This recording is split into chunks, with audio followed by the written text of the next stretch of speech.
1980년 웰빙 바람이 불면서 사람들은 건강에 관심을 갖기 시작했습니다. 처음엔 식생활, 운동, 정신건강 등 다방면에서의 건강을 추구하였죠. 그 중에서도 많은 사람들은 건강을 위해 운동이 필수적으로 필요하다는 것을 인지하고 있습니다. 하지만 그에 비해 사람들의 운동 실천율은 계속적으로 떨어지고 있는데요. 보건복지부와 질병관리본부의 통계 자료를 보시면 운동 부족의 심각성을 가시적으로 느낄 수 있습니다. 여기서 중등도 이상의 신체 활동은 최근 일주일 동안 신체 활동을 며칠, 몇 분 이상, 몇 번 실천했는지를 말합니다. 보시는 것과 같이 2008년엔 25.9%, 2011년엔 19.3%로 약 6.6%의 실천율이 감소했다는 걸 알 수 있습니다. 이 자료를 통해 꾸준히 운동하는 사람들이 지속적으로 줄고 있음을 알 수 있습니다. 이처럼 계속적으로 운동량이 줄어든다면 기본적인 활동에도 영향을 끼친다는 것을 잘 아실 겁니다. 운동 부족이 흡연만큼이나 건강에 해롭다는 연구 결과가 나왔습니다. 런던 올림픽을 맞아 각국 연구진 33명이 의학 전문지 렌시스에 펴낸 보고서를 보면 전 세계에서 운동 부족에 따른 질병으로 사망하는 사람은 해마다 530만 명으로 추정돼 흡연으로 인한 질병으로 사망하는 사람 수와 비슷하다고 영국 BBC가 보도했습니다. 연구진은 또 전 세계 성인 가운데 3분의 1이 운동 부족 상태이며 특히 선진국의 경우 전체 성인의 3분의 2가 운동 부족에 해당한다고 분석했습니다. 지나친 운동 부족으로 많은 질병을 낳을 수 있다는 뉴스에서도 한 번쯤은 접하셨을 텐데요. 하지만 심각한 운동 부족을 주변에서도 흔히 볼 수 있다는 것이 안타까울 따름입니다. 경희대학교 학우들의 인터뷰를 통해 학생들의 건강 관리를 알아보고 학생들 사이에서 운동 실천이 어떻게 이루어지고 있는지 알아보았습니다. 네, 운동 프로그램 볼 때마다 운동이 중요하다고 생각하죠.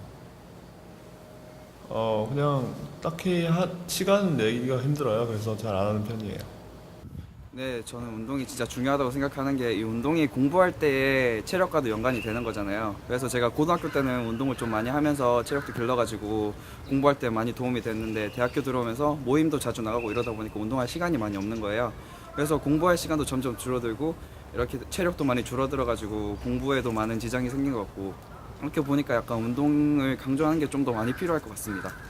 제가 집을 아침에 9시에 나가면 밤 11시쯤 돼서 돌아오거든요. 그러다 보니까 밖에서는 운동을 하고 싶어도 할 수 있는 여건이 별로 마련되어 있잖아요. 그래서 제가 진짜 운동을 하려고 하면 이제 일주일에 헬스 수업이 있기 때문에 그거 한번 하고 그리고 동아리 나가서 축구하는 게 다인데요. 운동을 그렇게 하니까 괜히 몸만 힘들고 전혀 도움이 되는 것 같지도 않습니다.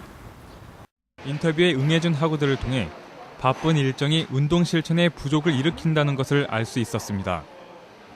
앞에서 보여드린 인터뷰를 보고 많은 학생들이 운동을 꾸준히, 적절히 실천하고 있다고 생각하실진 모르겠습니다. 하지만 기본적으로 실천해야 하는 운동 시간은 일주일 단위로 약 15시간 정도라고 합니다. 하지만 운동은 단순히 바쁜 일정으로 미룰 수 있는 것이 아닙니다. 생각 이상으로 운동 실천의 부족은 심각한 상황을 불러일으킵니다. 전문의를 통해 운동 부족의 심각성을 알아보았습니다. 에너지 대사, 에너지 소모량이 중요하게 되는데요. 에너지 소모량은 주로 차지하는 것은 기초 대사량입니다. 기초 대사량은 전체의 60에서 65%의 에너지 대사량을 차지하고 있고 이와 같은 기초 대사량은 근육량에 매우 밀접한 관련이 있습니다. 그래서 운동은 그 자체가 운동이 이루어지는 그때 바로 에너지의 소모가 이루어지게 됩니다. 이렇게 운동이 그 자체가 직접 에너지를 소모하는 것 외에도 운동은 근육량을 늘리게 되고 이렇게 늘어난 근육량은 기초 대사량을 늘어나게 합니다. 그래서 이렇게 늘어난 기초 대사량과 운동 그 자체가 직접적으로 에너지 소모량을 늘리는 것이 이런 에너지 불균형, 에너지 과잉 상태에 있어서 중요한 치료법이 됩니다. 현대인의 성인병이 중요한 이유는 현대의 환경이 에너지가 들어오는 양에 비해서 나오는 양이 너무 적기 때문입니다. 그래서 이런 에너지 과잉 상태가 현대인의 대부분의 성인병의 원인이 되고 있습니다. 그래서 비만이나 당뇨병, 고혈압 등이 이런 에너지 과잉 상태 때문에 발생하고 있습니다. 이와 같은 현대의 성인병은 이제 뇌혈관 질환, 심혈관 질환 같은 심각한 그런 결과를 만드는데요. 이런 심혈관 질환, 뇌혈관 질환의 이런 혈관 질환은 대부분 동맥경화증이라는 공통된 기전으로 발생하게 됩니다. 운동 부족. 많은 사람들은 운동의 중요성은 익히 인식하고 있지만 정작 실전에선 그 중요성을 잊고 있습니다. 다수 바쁜 일상에서 운동을 실천하기가 어렵다는 입장을 나타내고 있는데요.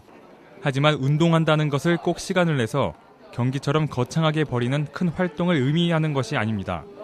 엘리베이터를 타기보다 계단을 이용하는 것처럼 일상에서 충분히 실천할 수 있는 활동을 의미합니다.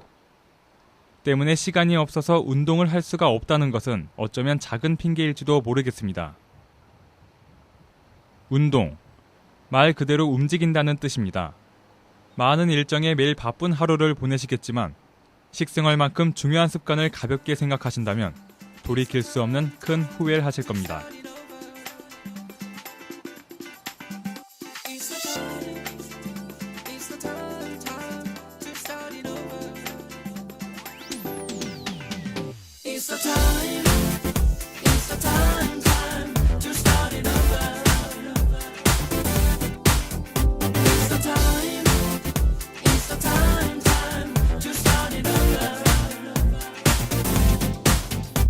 한참을 선 속에 그대로 놓아둔 일기장처럼 다시는 돌아오지 못할 그날 추억하지만 언제나 네